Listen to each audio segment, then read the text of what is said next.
Well, whenever Atlantis went down, a lot of them, some of them went to Egypt, the survivors, and to other places, but some of them went underground. And there's an entire cities all throughout. There's all kinds of tunnels and transportation systems that link them all together. Some of the trains and things down there can go 3,000 miles an hour to link the cities together. There's like a sun inside the earth that lights everything. So they have light, they have lakes, they have water, they have everything they need. And there's animals down there that do not exist on the surface of the earth. They have live computers, if you want to say that. This is in my second volume of the Convoluted Universe. It talks about the underground cities. They have computers that we can't even approach that can create and do anything they want. And the people are so advanced, they have no desire to come to the surface. They have everything they need down there. They've been down there for thousands and thousands of years. And they're much more advanced than we are because there's no wars, there's no violence. But yeah, there's civilizations under the surface of the earth. And people say, well, it can't be. There's only the magma. It's not. No one has ever gone, I think how many miles it said they've gone into the surface of the earth. They've never gone to where the underground cities are. They're much deeper than that. But they're all connected with tunnels. It's a lot of things I've discovered. There are entrances under most of the monuments in the world, especially under pyramids. There are entrances to it that have been discovered, but a lot of times they are guarded because they don't want people to go down there. And it's not advised. You wouldn't be able to go down there unless they would invite you anyway. But there are entrances all over the planet in and out of these underground cities. They're real. But it's not advised to go exploring around these things because they're heavily guarded. But I've written about all of this. It's in my books anyway. Well, we're just getting your beautiful message out there. Okay. Do any of them come to visit us or come to help heal They us? can, but they don't want to. They'd rather stay away from us. Even the ETs are afraid of us, the extraterrestrials. We are isolated over here in this part of the galaxy on purpose. Earth is a young planet, and we're put over here in quarantine, so to speak, in this part of the galaxy on purpose. They don't want us to contaminate the rest of the universe. We're the ones that are violent. We're the ones that are the negative ones. And they're really afraid of us. So, believe me, the people underground don't want anything to do with us either. We have to get our act together. Oh, the ETs help us all the time. They've been helping us since the beginning of the world. But that would be a whole other series of lectures that I could give you on that, as how they created us and how they started the whole civilizations and been watching over us since the beginning of time. So they're not negative. But eventually they want us to join with them and to be part of the federation that it's called, because they said we would be a valuable addition because of our curiosity and our creativity. But they don't want us as long as we're into this negativity.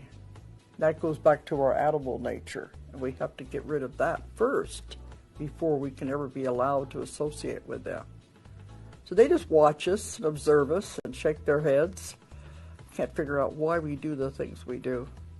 And when I was talking about getting the psychic abilities back and beginning to realize your true nature, get away from the animal nature, the violence and everything. That's part of it. And they're helping with it. They're hoping we're going to go out of it. But it's not easy. But we can't do it, and that's why they won't associate with us. People say, why don't they go and land on the White House lawn? They don't want anything to do with us. They're observing us to see what we're doing. The only way they would interfere would be if we were to try to blow the planet up. Then they would have to interfere. Because if we were to destroy the world, it would send reverberations out through space into the galaxies and disrupt too much. And they couldn't allow that to happen. It's the law of non-interference, and it's very real. And if they can't interfere unless something like that would happen, because then we would be interfering with other people, other civilizations. So they just watch us and shake their heads. We're a planet of free will. They've given us that to see what we're going to do with it. And they don't like what we're doing with it.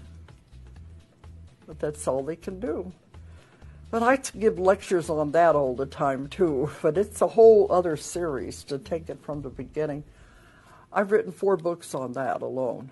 So every civilization in the world has the legends of the nature spirits, the dryads, the fairies, the gnomes, the pixies, the little peoples, because they're very real.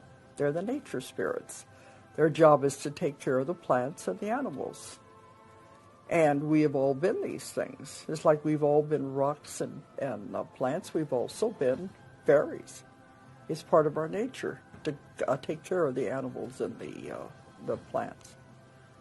It's just another life form that we've been. When I go to England, they understand this more because they're very close to it. When we were close to agriculture, to nature, people used to see them more. But now that we've gotten into the technology age, we don't, because we drifted away from it. But they're still there. I said the only ones you're aware of now are the gremlins that like to play games with my computer. But they're still very real. They're still there. It's hard to find them in a city, though. But they're just other beings, that's all. Another form that we go through. The guardians. The planet has a consciousness. The planet is alive. It's a living being. So it has its own karma. It's why it doesn't like what we're doing to it. And it's like a dog with fleas. Eventually, if he doesn't like what you're doing to it, it's going to shake the fleas off. This is what's happening right now. It's living out its karma to get rid of the tormentors.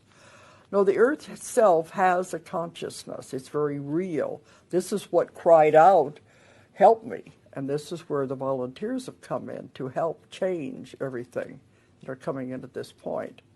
But that's totally separate from the nature spirits. It's a totally different thing.